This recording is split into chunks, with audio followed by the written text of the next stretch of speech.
Edad Media, el sur de Francia. Una fe diferente surgía y proponía otra visión de Cristo. La Iglesia considera herejes a esa gente, peor que demonios. Durante décadas, la furia de la Iglesia se alza contra los cristianos gnósticos. Los cruzados diezmaron a la población. Se creó la Inquisición para quemar a esos cátaros, como ellos se llamaban a sí mismos, los purificados, los puros.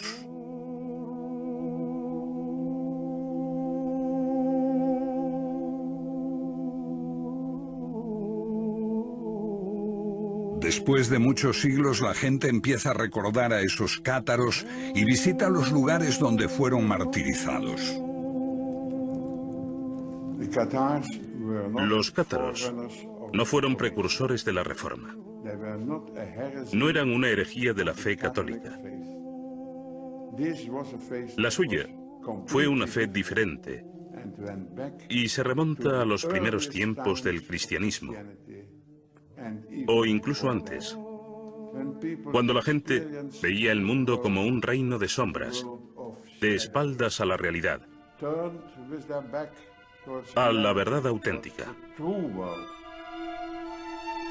Un hombre atado, incapaz de moverse, creyendo que las sombras que ve en la pared son la realidad. Sombras proyectadas por el mundo divino que está detrás de él. Mira, hombre. Es así como el filósofo griego Platón describía al hombre. Los iniciados en las religiones mistéricas creían que podían liberarse de las ataduras y hallar la gnosis, el conocimiento, en su corazón. Un conocimiento secreto que transforma al hombre y lo hace consciente de la verdad, del mundo espiritual. Son los gnósticos. Los estudiosos creen que esa búsqueda también caracterizó al cristianismo primitivo, antes de que se escribieran nuestros evangelios. Hay ecos de eso en las palabras de Pablo, que habla de buscar a Cristo dentro de uno mismo. Y también en otros documentos hallados hace casi 60 años en Nag Hammadi, Egipto. Los libros de Nag Hammadi son más importantes que los manuscritos del Mar Muerto, porque arrojan una nueva luz sobre el cristianismo, Jesús y Dios.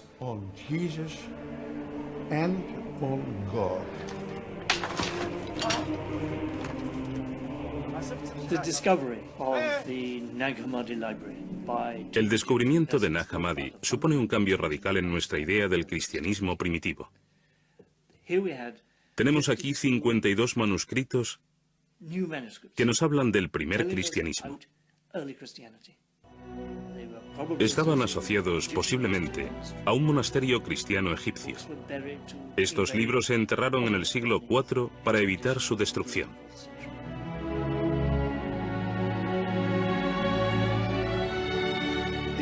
Nos dan abundante información. Es asombroso que los cristianos no se precipitasen a leer el Evangelio de Tomás y todos esos textos maravillosos.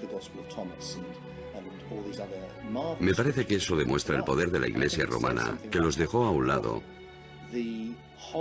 y aún los considera heréticos y peligrosos. Y por supuesto lo son. Son peligrosos para la Iglesia literalista, porque ponen en cuestión su interpretación.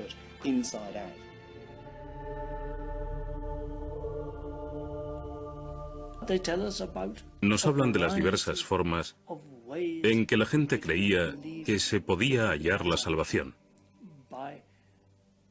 Por la contemplación, por la expansión de la chispa divina que hay en nosotros, comunicándose con Dios, buscando en nuestra propia alma, una búsqueda individual de lo divino, sin la ayuda de sacerdotes u obispos. Suena atractivo. El gnosticismo es atractivo, sobre todo para la mente moderna, porque promueve una religión para el individuo, no para la Iglesia. Creo que es lo que los humanos han buscado siempre, hallar la divinidad por sí mismos.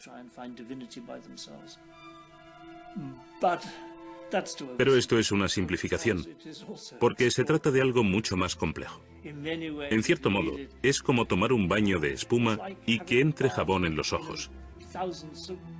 Enceguece a la vez que limpia.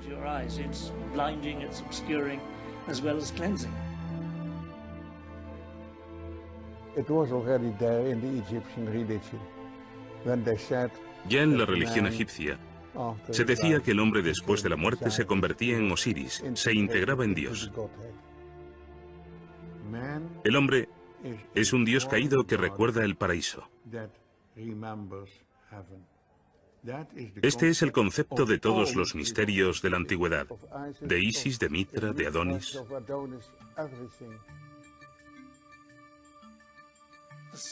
El punto central del gnosticismo es que todos nacemos con una chispa divina dentro y que el deber de los creyentes es hallar esa chispa y expandirla, tomar contacto con Dios mirando en nuestro interior. La gnosis. Gnosis significa autoconocimiento. ¿Qué es autoconocimiento? ¿Éxtasis? ¿Psicoanálisis? ¿Qué es?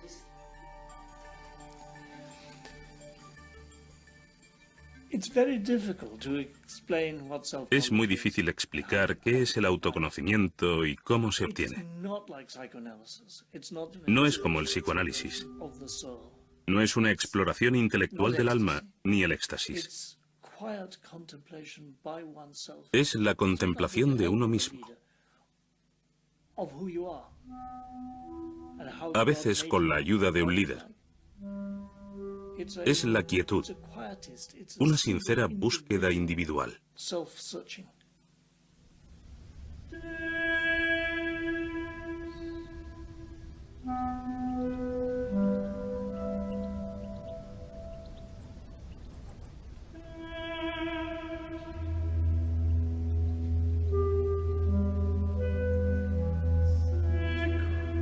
Creo que la idea básica que subyace en el gnosticismo es que estamos confundidos en nuestra idea sobre lo que es la vida y sobre quiénes somos. Adentrarnos en un entorno como este echa abajo nuestros esquemas. Estás cara a cara con el mayor de los misterios, la muerte. La idea de que dejarás de existir como forma física y te enfrentas con el misterio absoluto del que proviene todo, el misterio que somos, el misterio que es.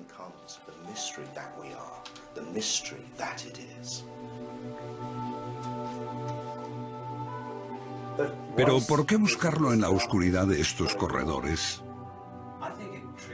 Creo que estimula la experiencia mística con la emoción de la oscuridad y los ecos de las cámaras. Todo eso conduce a un estado místico.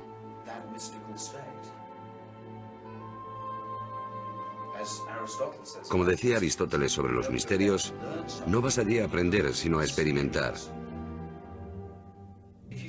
Si crees que solo es un proceso intelectual, te equivocas. Es algo mucho más grande que eso.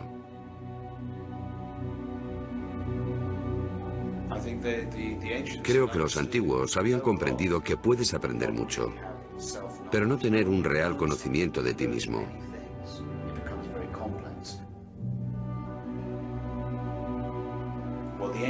Lo que los antiguos buscan es un retorno a la totalidad, el conocimiento de la unidad de todas las cosas. Durante más de 2000 años la gnosis fue reprimida. Principalmente supimos algo de ella por las acusaciones de los padres de la Iglesia. Pero el hallazgo de Nag Hammadi en 1945 cambió para siempre nuestra forma de ver los orígenes del cristianismo. Los que los hallaron al principio los desecharon. Cayeron en manos de traficantes, algunos fueron quemados, pero finalmente llegaron a manos de la ciencia gracias a personas como Gilles Quispert, que llevó los manuscritos más importantes a Europa, y a sus amigos, entre ellos el gran psiquiatra Carl Jung.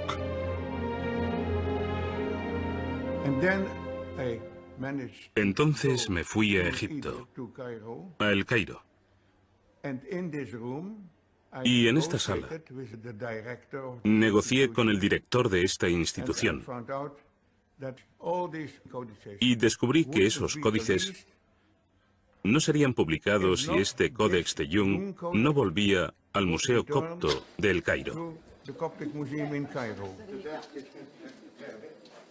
Ahora acumulan polvo en una pequeña sala, abiertos quizá una vez cada 10 años y solo en presencia de un funcionario del museo, la policía secreta y un juez. Quispel es bien recibido. Todos los manuscritos de Nag Hammadi se publicaron cuando devolvió el más preciado, el Evangelio de Tomás, con las palabras de Jesús.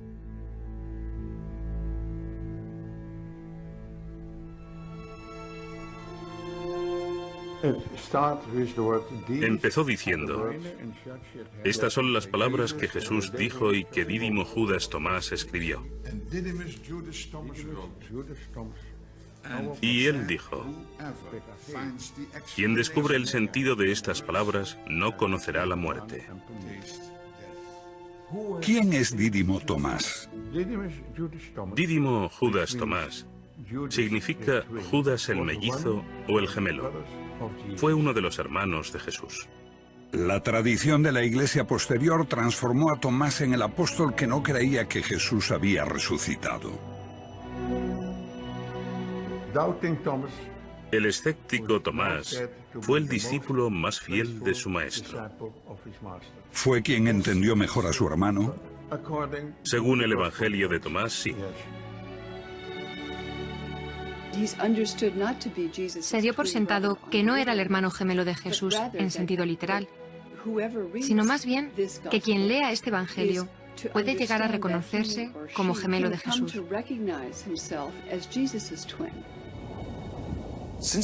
Dado que se ha dicho que eres mi gemelo y auténtico compañero, examínate a ti mismo.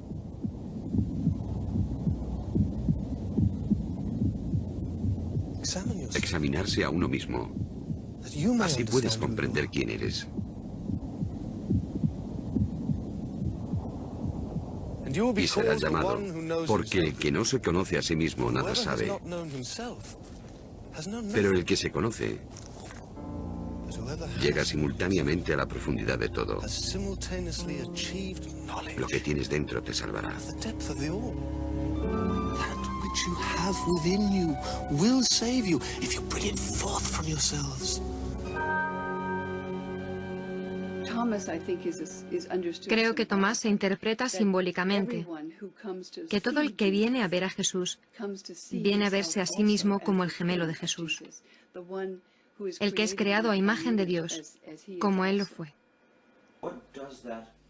¿Qué dice el Evangelio de Tomás? Bueno, el Evangelio de Tomás es una colección de dichos que prometen revelar algo. Lo que el oído no puede oír, lo que el ojo no puede ver.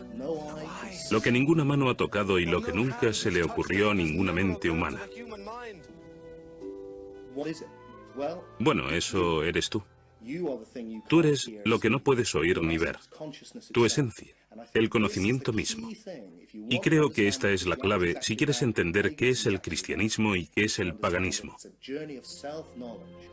Un viaje de autoconocimiento. Este era el gran precepto que el dios Apolo dio a los paganos en el oráculo de Delfos. Buscar la gnosis, el autoconocimiento, conocerse a uno mismo. Y lo mismo sucede con los cristianos. Lo que busca es la parte de ti que no puede morir. No es que se te vaya a dar algo que no tengas ya, es descubrir que ya eres inmortal. Porque tu esencia no es el cuerpo. Si descubres lo que realmente eres, descubres lo divino. Descubres a Dios dentro de ti. Parece ser un cuerpo, pero eres conciencia. Y esa conciencia da testimonio del nacimiento, de la muerte, porque todos los gnósticos, incluidos los gnósticos cristianos, creían en la reencarnación, y este proceso era un poco como despertar e irse a dormir. Estabas en un ciclo de cuerpos diferentes, yendo y viniendo, pero no eras el cuerpo. Eras conciencia que da testimonio de esto, de modo que jamás naciste y posiblemente no podrás morir. Todas las cosas separadas son expresión de una misma cosa. Así, todos los seres humanos son imágenes. Ellos usan la palabra eidolon, de un demonio o espíritu. ¿Un reflejo de lo divino? No tanto un reflejo, sino la forma en que lo divino se hace consciente de sí mismo. Para el Padre, ellos emplean el término la deslumbrante oscuridad. ¿Te imaginas la luz sin nada que reflejar? Es lo oscuro. Entonces, la luz en sí misma es oscura. Y usan el término brillante oscuridad. Potencialidad pura, solo luz. Solo conciencia, sin nada de lo que ser conscientes. Cuando eso crea algo por sí mismo para ser consciente, o como la luz, algo para reflejar, el universo cobra existencia. Esta conciencia de Dios se expresa a sí misma en todos los seres. Así que todos nosotros somos imágenes o eidolons de la conciencia universal que es todo, que es Dios. El mito cristiano tal como lo conocemos marca un profundo abismo entre el hombre y Dios. Dios es Dios, nosotros simples mortales. El Evangelio de Tomás tiene un mensaje muy distinto. Habla de Jesús como el Hijo de Dios y habla de los otros humanos, como de los niños de Dios que no son conscientes de haber sido creados a imagen de Dios. La luz divina que se creó antes de que el universo se creara, cuando Dios dijo, hágase la luz, la humanidad fue hecha imagen de esa luz. Y en el Evangelio de Tomás, Jesús habla como una voz desde la luz. Soy todas las cosas. Todas las cosas salen de mí. Estoy en todas las cosas. Rompe un trozo de madera y estoy allí. Levanta la piedra y me encontrarás.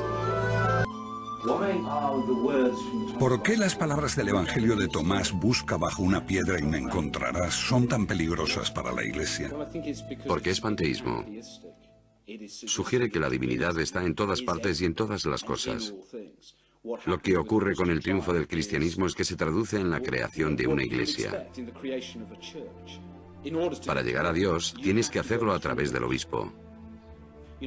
Si quieres construir una iglesia, tienes que decir que la salvación solo es posible mediante, desde y a través de la iglesia. Y el representante de Dios en la tierra es el Papa. Esa es la única vía, mientras que para los agnósticos se trata solo de ti, tú puedes hacerlo. Esa fue la revelación de la gnosis, que tu esencia es inmortal. No tenías que ganártelo siendo un buen chico, obedeciendo las normas. Por eso los gnósticos son bastante anarquistas, son librepensadores, libertinos, no obedecen reglas. Y por supuesto, su gran héroe Jesús es descrito en sus relatos como un libertino que se relaciona con prostitutas y gente poco respetable. Él rompe las normas, no respeta el sábado y ataca a las autoridades religiosas. Es un clásico carácter gnóstico. Ellos eran así. Porque para ellos no hay que obedecer las reglas. Para ellos se trata de descubrirse a sí mismos, lo que eres de verdad. En el Evangelio de Tomás el mensaje es más importante que el mensajero. Es anterior a los 4 evangelios, como ocurre con un hombre considerado como fundador de la fe cristiana, pero que se empieza a ver con una luz diferente, Pablo. Pablo es gnóstico, habla del Cristo interior. Habla de la inmortalidad, como las escuelas mistéricas, porque Pablo existe antes de la historia literal. Pablo es un personaje totalmente malinterpretado en la historia. En tiempos de Pablo, digamos, no hay división entre gnosticismo y literalismo, porque el literalismo no se había desarrollado aún. 2 generaciones después, los evangelios de la Biblia hablan en detalle de la vida de Jesús. El mensajero se hace más importante que el mensaje, y Jesús pasa a ser literalmente el Hijo de Dios. Pero antes de eso, Pablo, a pesar de posteriores adaptaciones e inserciones, nos habla todavía de Jesús como de un misterio, una metáfora, una voz interior.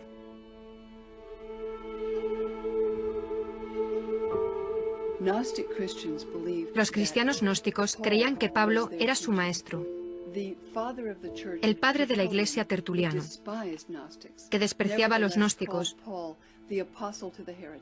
llamaba a Pablo el apóstol de los herejes, porque los herejes pensaban, amaban a Pablo, citan a Pablo, apoyan a Pablo, porque su enseñanza es muy misteriosa y a veces muy profunda.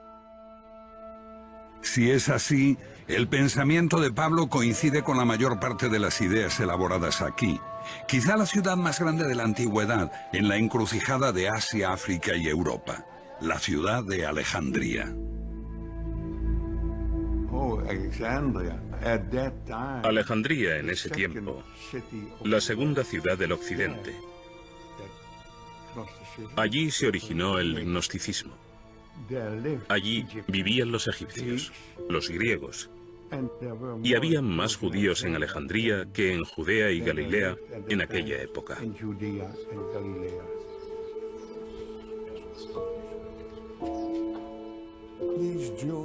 Esos judíos vivían en el exilio, pero habían encontrado un Dios desconocido en sus corazones. Al mismo tiempo, no podían encontrar a ese mismo Dios en el mundo, porque el mundo estaba lleno de mal y sufrimiento. Y el buen Dios, el verdadero, lleno de misericordia, envió a Jesús para redimir a la humanidad de Yeldebao.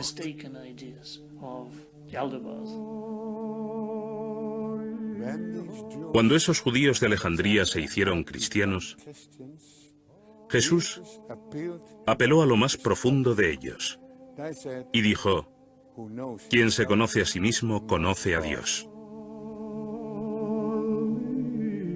Mito o metáfora, en la figura de Jesús está también la semilla de la discordia.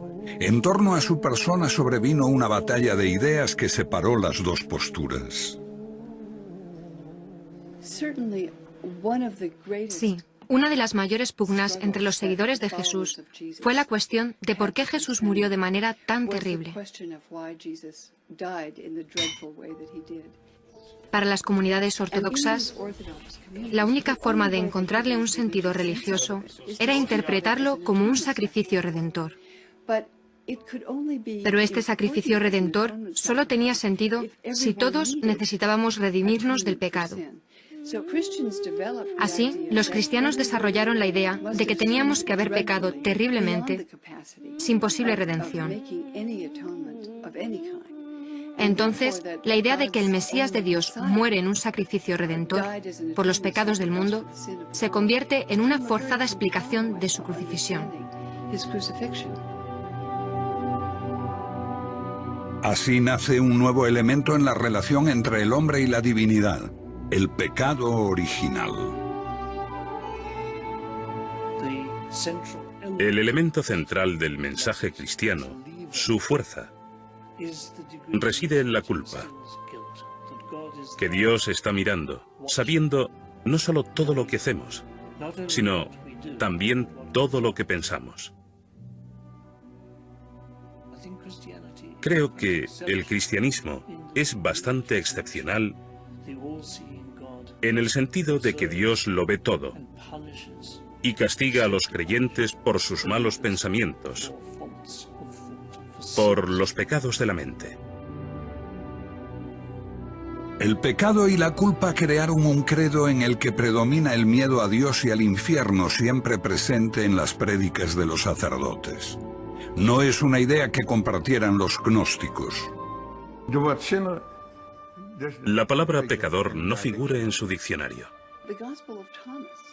El Evangelio de Tomás no habla mucho de la discontinuidad entre Dios y nosotros mismos, sino de humanos creados a su imagen divina y, por tanto, con una especie de conexión, de afinidad con lo divino.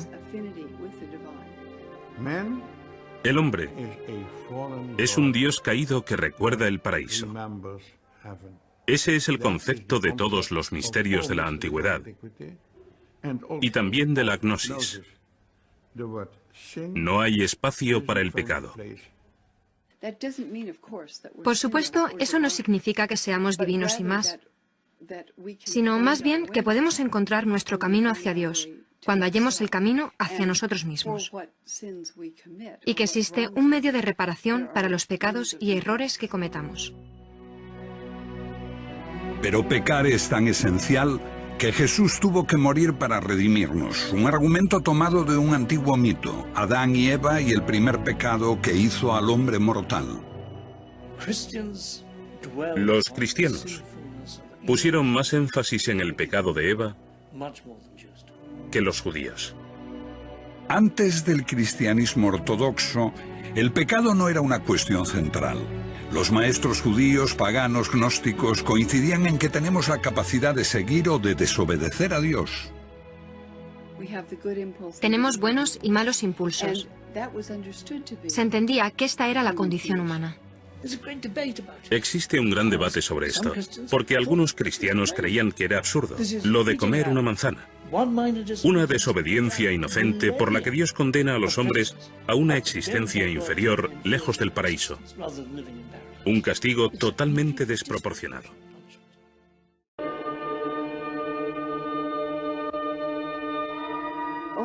La idea cristiana de que el pecado es inherente a los humanos, la idea del pecado original, la desarrolla especialmente San Agustín en el siglo IV y se canoniza como enseñanza ortodoxa cristiana a partir del siglo IV. Esas comunidades ortodoxas desarrollan no solo un fuerte sentido de la distancia entre el hombre y Dios, sino que hay una condición pecaminosa en el hombre, innata e irredimible, aparte de que la muerte de Cristo se entiende como sacrificio. Jesús, un iluminador, la voz del símbolo de lo divino. Un gnóstico veía a Jesús como al hombre que recibió la iluminación con el bautismo, cuando se transforma como Buda en aquel que conoce, el Cristo.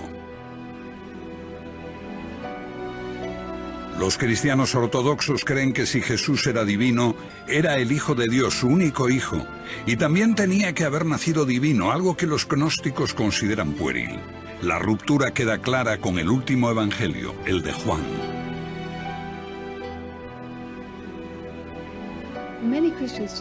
Muchos cristianos pensarán hoy, desde luego, el cristianismo dice que Jesús es el Hijo de Dios. Pero esto no es lo que vemos en Mateo, Marcos o Lucas. Encuentras que Jesús es el Mesías de Dios, el que enseña el camino de la rectitud. Se podía ser un judío muy devoto y seguir a Jesús en eso.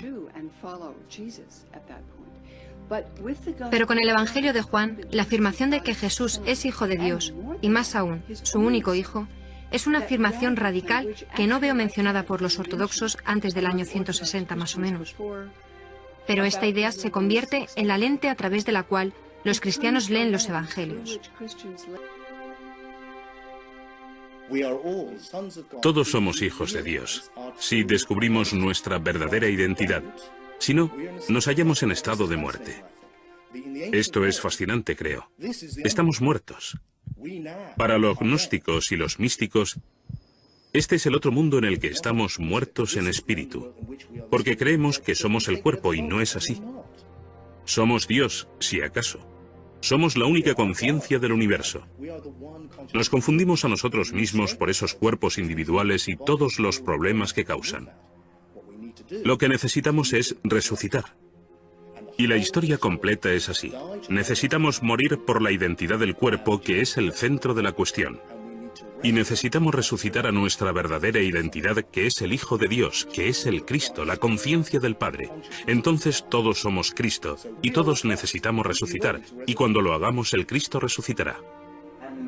En ese sentido, el mito, la historia completa de la crucifixión de Cristo y la resurrección, ¿es un modelo para todos y cada uno de nosotros? Sí, precisamente. Es un modelo que se encarna en la iniciación. Con los literalistas cristianos esto pronto se convierte más bien en una idea macabra. Que al final de los tiempos resucitarás con tu cuerpo y serás de nuevo un cuerpo físico. Porque es lo que creen que le pasó a Jesús. Vino en cuerpo físico y murió literalmente, y eso es exactamente lo que te pasará a ti, o al menos te pasará si comprendiste el mensaje cristiano. Los gnósticos, desde luego, dicen todo lo contrario. Si no comprendes el mensaje, regresarás en un cuerpo por la reencarnación. Si lo comprendes, te darás cuenta de que no eres un cuerpo, que eres el Cristo, uno con Dios, y no será ya necesario este ciclo de reencarnaciones. Casi una fe diferente, un enfoque opuesto. ¿Cuál fue primero? ¿Cuál fue el origen? Tenemos al literalista cristiano Policarpo, y unas décadas después, a mediados del siglo II, tenemos a Tertuliano, diciendo que los seguidores de los gnósticos llenan el universo. Así te haces la idea de que esta iglesia literalista existía desde los apóstoles y que los gnósticos fueron una desviación muy posterior.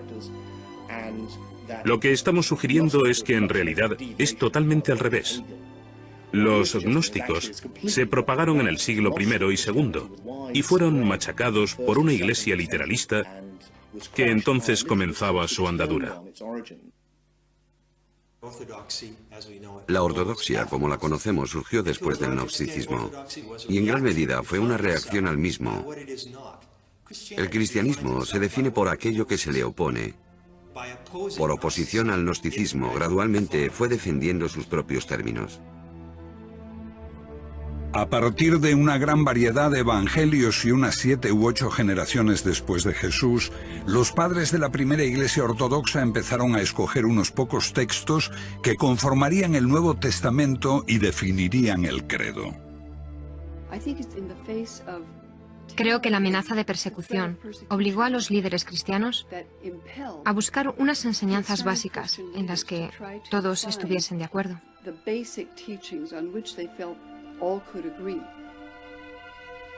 En esta selección, las opiniones gnósticas eran demasiado complejas y fueron desestimadas. Una de las grandes bazas del cristianismo es la simplicidad con que se transmite el mensaje. Decir que Jesús es el Hijo de Dios. Jesús vino a salvarnos por nuestros pecados. Jesús murió por nosotros, sabiendo que estas insignificancias son el pase que da entrada a la iglesia cristiana. En sentido amplio, ¿los evangelios son una invención? Creo que es un error verlos como una invención, pero se prestan a interpretaciones ambivalentes. Por ejemplo, Pablo dice hablar de dos formas al mismo tiempo. Para los que pueden oír el mensaje espiritual y para quienes solo pueden entenderlo literalmente. Si tomamos la frase que aparece en muchas iglesias, nadie llega al Padre sino a través de mí, vemos que para los gnósticos, esto significa que para llegar a Dios tienes que ser consciente de lo que esta figura representa en ti. Y este es el mensaje de Pablo. Para llegar a Dios debes hallar al Cristo dentro, como una alegoría de la verdad. Pero el literalismo dice, no, este es el único camino. Creo que después de tener esta idea de una encarnación literal del Hijo de Dios, no la de un mítico Hijo de Dios, entonces, el concepto es que para tu propio bien, debes salvar el alma de otros. Y todos deben creer esto, obligados por su propio bien. Así tienes el mandato divino de ser autoritario. Los cristianos lo tomaban todo como algo personal. Pero cuando personalizas a la divinidad, la cargas con toda la ira, críticas, resentimiento y agresividad que existe en la personalidad humana. ¡Hereje! Los cristianos se enfadaron mucho porque tomaban como algo personal que su Salvador fuese rechazado. Los gnósticos solo querían descubrir dónde estaba la verdad. La dificultad que enfrentan los gnósticos es que buscan individualmente la salvación. No están organizados, no están unidos. Los gnósticos atacaron las opiniones de los primeros cristianos. Pero los cristianos no solo atacaron las opiniones de los gnósticos, atacaron a los propios gnósticos. Ambas creencias podrían haber coexistido, Pero con la aparición de este hombre, Constantino, el primer emperador romano en abrazar la fe cristiana, se despertó el ansia de alcanzar el poder supremo en la joven iglesia.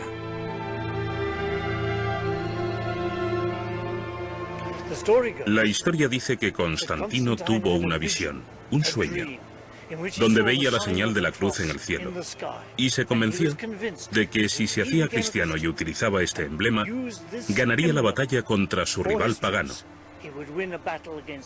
Fue aquí, en el puente Milvio, donde tuvo lugar una gran batalla que colocó al cristianismo en su triunfante camino al éxito.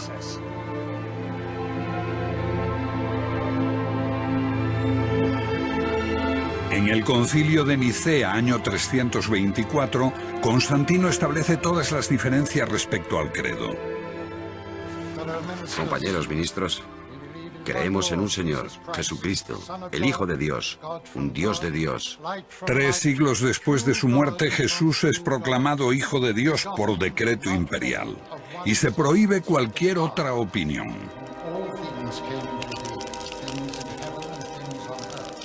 When Christianity allies with the state to create a religious monopoly, that's when Christianity becomes... Cuando el cristianismo se alía con el Estado para crear una religión oficial, es cuando se vuelve algo radicalmente diferente, triunfante, exitoso. Pero al haberse aliado con el Estado empieza a cometer los mismos crímenes que había denunciado en sus primeros 300 años de existencia. Persigue, mata por la religión. Se transforma en una institución jerárquica, opresiva, necesariamente conservadora.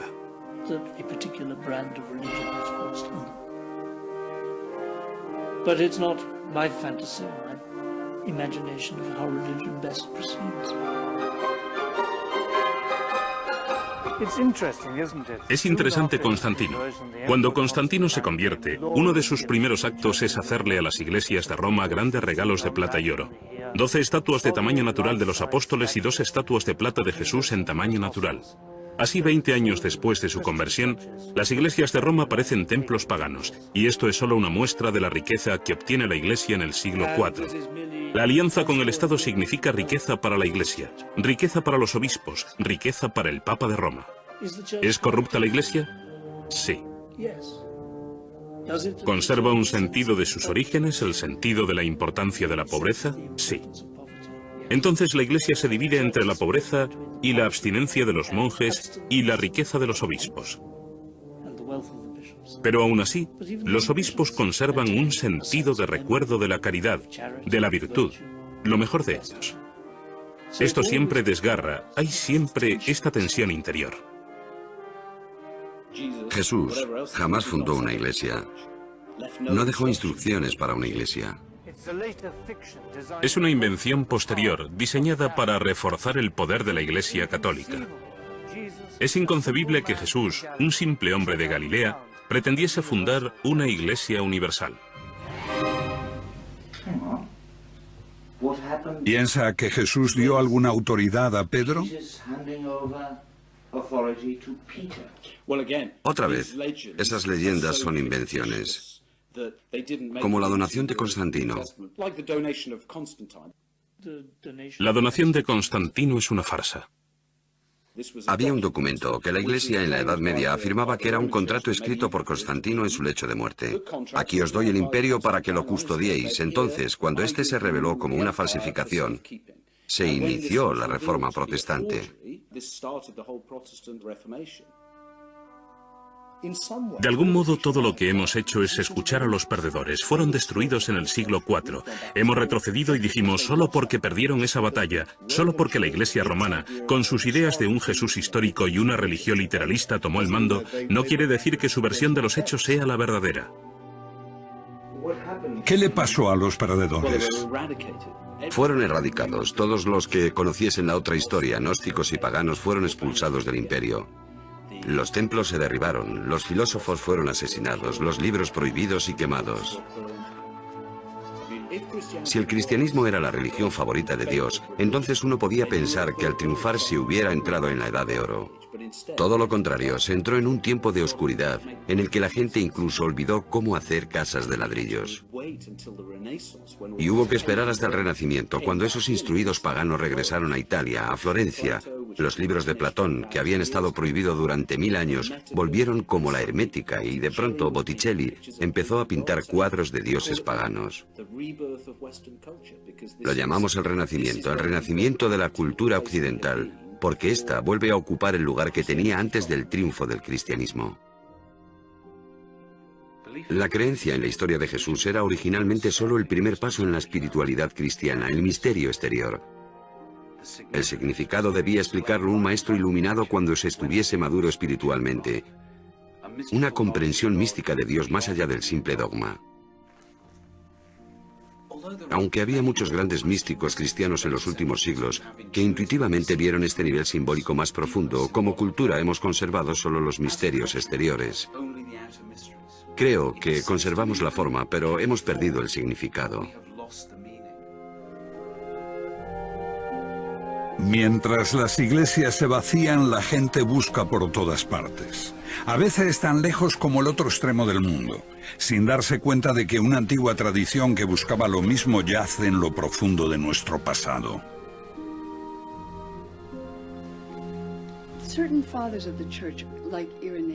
Ciertos padres de la Iglesia, como Irineo, en sus famosos 5 volúmenes contra los herejes, dice que comúnmente son considerados cristianos, pero que no lo son, son herejes.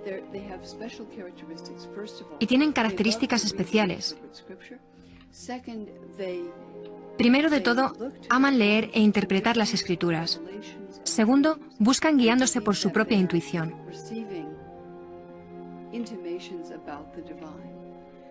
Tercero, están investigando constantemente, siempre abiertos a nuevas exploraciones. Uno podría haber dicho lo mismo de quienes ahora integran la corriente de la nueva era. Indudablemente, se espera que los filósofos investiguen e indaguen. Preguntando, uno encuentra una tradición desarraigada, interrumpida por muchos siglos, complicada, a veces confusa. Todo esto parece un poco difícil de entender para un hombre moderno. Querido amigo, no hay atajos a la agnosis y ningún nirvana instantáneo. Me hizo reír con esto el anciano caballero, porque tiene razón, por supuesto.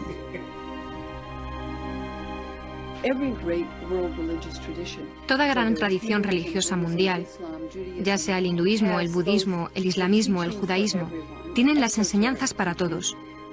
La enseñanza esotérica, que se supone siguen todos sus fieles. Y también una enseñanza esotérica o mística. La única que no lo tiene es el cristianismo occidental. Creo que es lamentable que haya sido considerado herético ese camino que mucha gente busca para su propia integridad y desarrollo.